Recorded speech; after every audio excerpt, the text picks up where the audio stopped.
सरकार से ही गुजारिश है कि ये हमारे को पंचनामा करके कुछ मसलात अदा करे। कई कई भागों में जो बीज दिया है, जो सोयाबीन का है, वो डुप्लीकेट दिया है। वो बीज जो बोया है उसका वो पौधा ही बाहर नहीं आया, वो बीज उगाया ही नहीं है। मराठवाड़ा और विदर्भ में नकली या खराब बीजों का ये मामला सिर्फ किसानों की आर्थिक परेशानी या आर्थिक मुद्दे का मामला नहीं है, बल्कि कृषि व्यवस्था पर भी गंभीर सवाल खड़े करता है।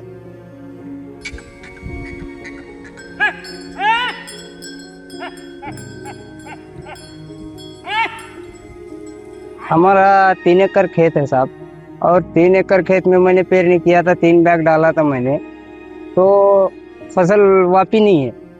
तो उसका अभी हर्जाना करने के लिए सरकार से दरख्वास्त करते हैं हम लोग कि पंचनामा करे और हमें कुछ मिलने के हिसाब से कुछ मिला तो डबल पेरने की गुंजाइश हो सकती है हमारी। लेकिन ये बोगस बीज निकलने की वजह से हम लोग का बहुत नुकसान हुआ। और ये जो बोगस बीज मार्केट में दे रहे लोग, उसको थोड़ा सरकार ने नजर डाल के उनके ऊपर कार्रवाई कड़ी से कड़ी करे। विशेषज्ञों के अनुसार नकली बीज का ये पूरा कारोबार मॉनसून शुरू होने के ठीक पहले शुरू हो जाता है। ऊंची मांग का फायदा उठाकर कुछ बिचौलिए इसमें अपना प्रॉफिट यानी कि अपना मुनाफा कमाने के लिए जो नकली बीज होता है उसे ब्रांडेड कंपनियों के नाम पर किसानों को बेच देते हैं। कई बार इन बीजों का परीक्षण भी नहीं किया जाता।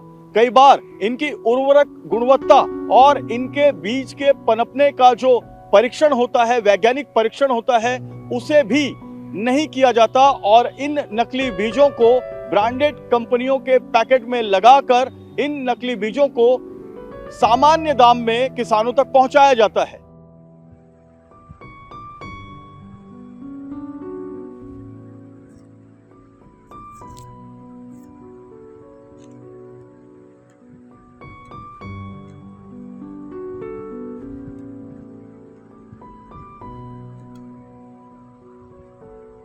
नकली बीज का यह संकट केवल एक जिले का संकट नहीं है, बल्कि इसके चपेट में महाराष्ट्र के कई जिले आ चुके हैं। यह किसानों के भरोसे और खाद्य संकट से भी जुड़ा हुआ एक महत्वपूर्ण मुद्दा है। जब तक इस मामले में दोषियों पर सख्त कार्रवाई नहीं हो जाती, तब तक किसान मॉनसून के साथ इस बीज संकट से भी जूझता रहेगा। ये 2 एकड़ खेत है मेरा, यहाँ सोयाबीन पेरा था मैंने। अब वो क्या सोयाबीन उठा नहीं, बोगस बीज निकला वो, और पूरा नुकसान हो गया। तो सरकार ने ये काम करना है कि इसके ऊपर जो बोगस कंपनी है इसके ऊपर पंचनामे करना, इसके ऊपर केस करना और हमारा नुकसान की भरपाई करना। कई भागों में जो बीज दिया है, जो सोयाबीन का है, वो डुप्लीकेट दिया है। वो बीज जो बोया है उसका वो पौधा ही बाहर नहीं आया, वो बीज उगाया ही नहीं है। इसकी वजह से वो किसान जो है पूरी तरह पहले ही वो बारिश की वजह से किसान आफत में है। और अभी वो बीज नहीं बोया तो किसान को दोबारा पेरनी करनी पड़ेगी। किसान आर्थिक नुकसान में है। तो सरकार ने इसके ऊपर ध्यान देकर कार्रवाई करनी पड़ेगी। और इसके बाद और एक है जो महाराष्ट्र शासन की तरफ से जो किसानों को बीज और उसके साथ जो औषध दिया था, दवाई दी थी, वो दवाई भी उसकी एक्सपायरी डेट हुई दवाई है, उसके ऊपर डुप्लीकेट स्टिकर लगा के 2026 डेट रख के दी है। तो इसके ऊपर सरकार ने कड़क से कड़क कार्रवाई करनी चाहिए, ये हमारी मांगनी है।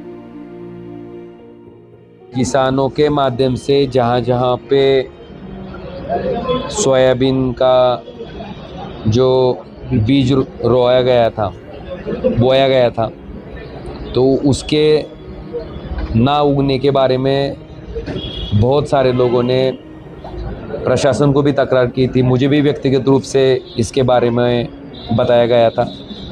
तो मैंने जिस कंपनी के बीज थे उन सारी कंपनी के नाम लेके उनको किसान का जो बीज है उसको उसकी बुआई करने में जो खर्च आता है उसके साथ उसको मुआवजा मिलना चाहिए, इस प्रकार की मांग भी उनके सामने रखी है। बहुत सारी कंपनियों ने दूसरी बीज का गोनी किसानों को दिया है, मुझे लगता है कि इसके बारे में सारे लोगों ने सतर्क रहना चाहिए। और इसमें एक मूलतः एक मुझे लगता है कि सरकार के माध्यम से भी एक जो धोरणात्मक निर्णय है वो लेने की आवश्यकता है कि जो सर्टिफाइड बीज है उसको ही बेचने की परमिशन मिलनी चाहिए। जो ट्रूथफुल करके बेचा जाता है वो बहुत गलत बात है और उसमें ही धांधली होती है। और ट्रूथफुल बीज का मतलब ये होता है कि सेल्फ सर्टिफाइड, यानी मैं ही खुद खरीदार हूँ, मैं ही गोनी में पैक करके दूंगा और मैं ही खुद तय करूँगा कि इसका जो उगवण क्षमता है वो 80% से ज़्यादा है। तो मुझे लगता है इसमें धांधली होती है। तो इस प्रकार से आने वाला बीज को रोकने के लिए राज्य सरकार के तौर पर और केंद्र सरकार के स्तर पर भी निर्णय लेने की आवश्यकता है और इसको बैन करना जरूरी है, ट्रूथफुल भी यानी।